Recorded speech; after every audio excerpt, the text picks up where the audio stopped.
आप लोगों ने कन्हैया कुमार को भी देशद्रोही बताया, लेकिन वो तो खुलेआम घूम रहे हैं। एबीवीपी कहीं पीछे नहीं, आज भी छात्रों का अपार समर्थन। तो छात्रों के बीच कहीं ना कहीं कुछ ना कुछ तो कमी हुई है, क्योंकि पटना विश्वविद्यालय में चुनाव होते हैं, 5 में से सिर्फ और सिर्फ एक सीट आप लोग पैनल, आप नेशनल लीडरशिप से आते हैं तो नेशनल की ही बात कर लेते हैं।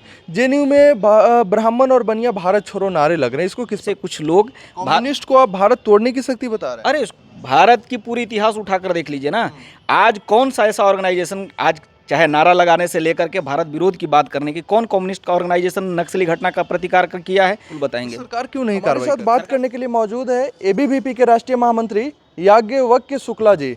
बहुत स्वागत है हमारे चैनल पे। बहुत बहुत आभार, धन्यवाद। पटना आने का मुख्य वजह क्या है? एबीवीपी के कार्यकर्ता के नाते संपूर्ण देश में जाना यही मेरी जिम्मेवारी है। छात्रों से मिलना और छात्रों के मन में जो सवाल चल रहे हैं उस सवाल का समाधान का दिशा क्या हो सकता है, चाहे वह शैक्षणिक समस्या के समाधान के लिए हो, चाहे राष्ट्रीय परिप्रेक्ष्य में हो, चाहे सामाजिक मुद्दों के ऊपर में छात्रों की दिशा और दृष्टिकोण के विषय में लेकर के बात करना और देश की समस्या और देश के संसाधन के संदर्भ में हमारा छात्र क्या सोचता है उनके साथ में मिलना, यही उद्देश्य होता है हर जगह जाने का। यहाँ के छात्रों से मिलकर आपको कैसा लग रहा है? देखिए, बिहार बोलने से भारत की 5000 साल पुरानी संस्कृति का उद्घोष होता है। बिहार यानी दुनिया को लोकतंत्र का, डेमोक्रेसी का डिश सिखाने वाला बिहार है। बिहार यानी क्या, जो दुनिया को ग्लोबल यूनिवर्सिटी का कॉन्सेप्ट देने वाला बिहार है।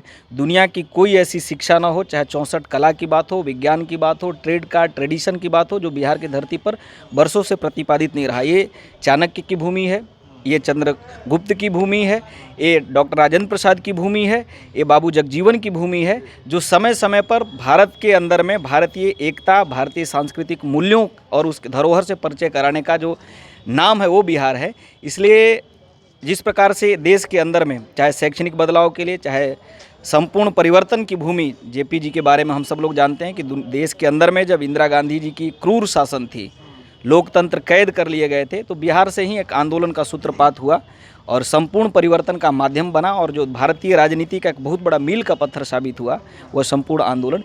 इसलिए बिहार के स्टूडेंट से मिलने के बाद मुझे लगता है कि वो विविधता और वो संपन्न सांस्कृतिक विरासत का दर्शन होता है बिहार में। बिहार के छात्र राजनीति में एबीवीपी पीछे क्यों छूट रही है? नहीं, एबीवीपी कहीं पीछे नहीं, आज भी छात्रों का अपार समर्थन। तो छात्रों के बीच कहीं ना कहीं कुछ ना कुछ तो कमी हुई है, क्योंकि पटना विश्वविद्यालय में चुनाव होते हैं, 5 में से सिर्फ और सिर्फ एक सीट आप लोग पैनल जीत। कि एक चुनाव से आप किसी ऑर्गेनाइजेशन के स्वरूप को और छात्र संगठन के उसके जो प्रभाव है उसका आप रेखांकित नहीं कर सकते। चुनाव के अंदर में क्या होता है आपको भी मालूम है। चुनाव पटना यूनिवर्सिटी के अंदर में चुनाव में क्या हुए पूरे सबको मालूम है। इसलिए एक कैंपस पटना यूनिवर्सिटी बिहार नहीं है। पटना यूनिवर्सिटी एक पटना का विश्वविद्यालय है और बिहार का प्रतिष्ठित विश्वविद्यालय है। बिहार की राजधानी भी है सर पटना। इसका मतलब आप पाटलिपुत्रा को नहीं मानते हैं क्या? नहीं, बिल्कुल हमारे लेकिन लिए पटना, हमारे लिए शहर में पढ़ने वाला नौजवान हो चाहे अभाव में जीने वाला गांव का नौजवान है, मेरे लिए सभी एबीवीपी के हिस्सा है और बिहार में एबीवीपी का व्यापक जन समर्थन है। छात्रों को आज भी पूरे देश भर में पहली दुनिया की एक संगठन है एबीवीपी, जिसको 45 लाख से ज़्यादा मेंबरशिप है एबीवीपी का। इसलिए छात्रों का जन समर्थन है। चुनाव की परिस्थितियां, चुनाव के अंदर में क्या हो उसके आधार पर मुझे लगता है कि जल्दबाजी होगा एबीवीपी के बारे में आकलन करना। मतलब क्या लग रहा है आखिर क्या वजह होगा? टिकट बंटवारे में गलती हुई होगी या फिर छात्रों से कहीं ना कहीं गलती हुई होगी? देखिए, इन सब चीज़ों को मुझे लगता है कि आज हम सब लोग बाबा साहब को श्रद्धांजलि अर्पित करने के लिए इस कार्यक्रम में आना हुआ है। इन विषयों की हम चर्चा कर सकते हैं, लेकिन ऐसा कहीं भी कुछ नहीं है कि एबीवीपी से कोई बहुत बड़ी गलती हो गई, चूक हो गई। आपको लोकल लीडरशिप उसके संदर्भ में विशेष रूप से बता सकते हैं। मेरा मानना है कि पटना यूनिवर्सिटी के अंदर में भी अभी भी छात्रों का विश्वास एबीवीपी के प्रति है और चुनाव आते हैं जाते हैं, चुनाव से कोई बहुत एबीवीपी का ठीक है, आप नेशनल लीडरशिप से आते हैं तो नेशनल की ही बात कर लेते हैं। जेएनयू में ब्राह्मण और बनिया भारत छोड़ो नारे लग रहे हैं, इसको किस प्रकार देखो? देखो, एक कोई जाति के आधार पर नहीं है। जेएनयू के अंदर में जाएंगे कि एक ऐसे कुछ लोगों का समूह है, संपूर्ण जेएनयू ऐसा नहीं है। कुछ फ्रिंज एलिमेंट्स ऐसे हैं जो समय समय पर भारत तोड़ने का कुछ न कुछ प्रयोग जेएनयू के अंदर में करते हैं। ऐसे कुछ लोग हैं। जेएनयू में मैं भी जाता हूँ और जेएनयू इस देश के अंदर में पॉलिसी के अंदर में इंटरवेन करने वाली शक्ति दिया है। जेएनयू आज अच्छे अच्छे ब्यूरोक्रेट्स दिया है। जेएनयू ने अच्छे अच्छे लीडर्स दिया है देश को, जो भारतीय राजनीति को प्रभावित कर रहे हैं। इसलिए जेएनयू में कुछ ऐसे लोग हैं, कुछ दीमक की तरह हैं लोग, जो अपनी राजनीति चलाने के लिए भारत विरोध जिनका कुछ फैशन बना हुआ है, ऐसे जो कम्युनिस्ट लोग हैं, ऐसे जो भारत को तोड़ने वाली शक्तियां हैं, ऐसे कुछ लोग। कम्युनिस्ट को आप भारत तोड़ने की शक्ति बता रहे हैं? अरे भारत की पूरी इतिहास उठाकर देख लीजिए ना, आज कौन सा ऐसा ऑर्गेनाइजेशन, आज चाहे नारा लगाने से लेकर के भारत विरोध की बात करने की, कौन कम्युनिस्ट का ऑर्गेनाइजेशन नक्सली घटना का प्रतिकार किया है? आज बताओ कौन कम्युनिस्ट ऐसा ऑर्गेनाइजेशन प्रेस कॉन्फ्रेंस के बोलते हैं कि नक्सली जो कर रहे इस देश के अंदर में गलत है? भारत के अंदर में आतंकवादी घटनाओं को जो लोग समर्थन करेंगे, भारत के आतंकवादियों को जो पैरवी कार्य करेंगे, आप उनको देश तोड़ने वाली शक्ति बताएंगे कि देश के लिए उनको पावरफुल बताएंगे? सरकार क्यों नहीं कार्रवाई कर रही है? सरकार कार्रवाई कर रही है ना, इसलिए बिहार से निकला हुआ एक विषय आया, आपको मालूम है, पटना पुलिस ने ही उद्भेदन किया, पीएफआई पर कार्रवाई हुई। भारत की सरकार और राज्य की सरकार, सभी सरकारों से हमारा इस विषय में अपील रहता है कि ऐसे पर कार्रवाई करना चाहिए। हमारा काम है समाज ऐसे लोगों को दंडित करे, इसलिए समाज का जागरण करना। आप लोगों ने कन्हैया कुमार को भी देशद्रोही बताया, लेकिन वो तो खुलेआम घूम रहे हैं। देखिए, किसी व्यक्ति के बारे में बोलना मुझे लगता है कि आज का दिन का अपमान होगा। देश में, इस देश के अंदर में हर कोई घूम सकता है, लेकिन उस देश में घूमने वाले लोगों के बारे में जनता के बीच में क्या अवधारणा है? हमारा जनमत है, यहाँ लोकतंत्र है और समाज का दंड विधान है। समाज किसको किस प्रकार से, यदि इतना ही ज़्यादा उनको रहता तो बेगूसराय के अंदर में उनके साथ क्या हुआ? यदि उनकी मान्यता होती तो आज चुनाव के अंदर में जीत के आते। इसलिए ऐसे लोगों के बारे में बात ही नहीं करना, जिन लोगों ने भारत तोड़ने के नारा लगाए और अब अलग अलग यात्राओं में घूम करके भारत को जोड़ने की बात करते हैं, बहुत उनके ही आइडियोलॉजी के अंदर में मुझे लगता है कि एक बहुत बड़ा कन्फ्यूजन है और अभी कंट्राडिक्टरी सोच के साथ में लोग बढ़ रहे हैं। लेकिन भारत में जाति के आधार पर, धर्म के आधार पर वैमनस्य पैदा करने वाले लोगों को यहाँ भारत के अंदर में कोई जगह नहीं है, ऐसा समय समय पर भारत के जनमानस ने प्रतिपादित किया है। बहुत सारे लोग बाबा साहब भीमराव अंबेडकर का भी रहते रहते विरोध करते रहते हैं।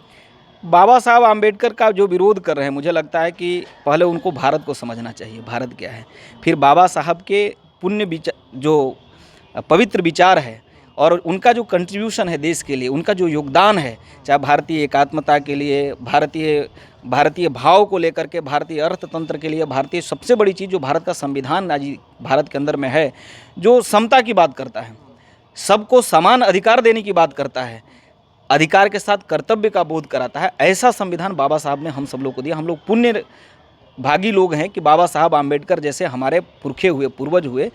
उनका विरोध वही लोग कर सकता है जो भारत को समझने का प्रयास नहीं कर रहा है या उनके कुछ राजनीतिक कारण हो सकते हैं। अंतिम सवाल, छात्रों का रिस्पांस कैसा मिला?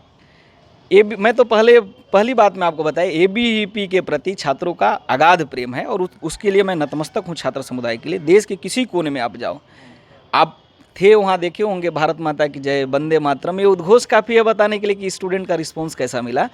और स्टूडेंट के कारण से आज एबीवीपी, छात्रों के समर्थन के आधार पर आज एबीवीपी देश के सभी नीतियों को प्रभावित करने का सामर्थ्य इस देश के अंदर में है। हमारे कार्यकर्ता एबीवीपी से निकले हुए जगह जगह पे ऐसे जगह पे हैं जो भारत की माँ भारती की सेवा करने के लिए अपने अहर्निश यात्रा में लगे हुए हैं और ये संभव हुआ है तो छात्रों का समर्थन से। इसलिए एबीवीपी के प्रति छात्रों का अगाध प्रेम है, समर्पण है, मैं उससे अभिभूत हूँ और मैं उनको हृदय से प्रणाम करता हूँ। आज के कार्यक्रम के बारे में क्या कहना चाहिए?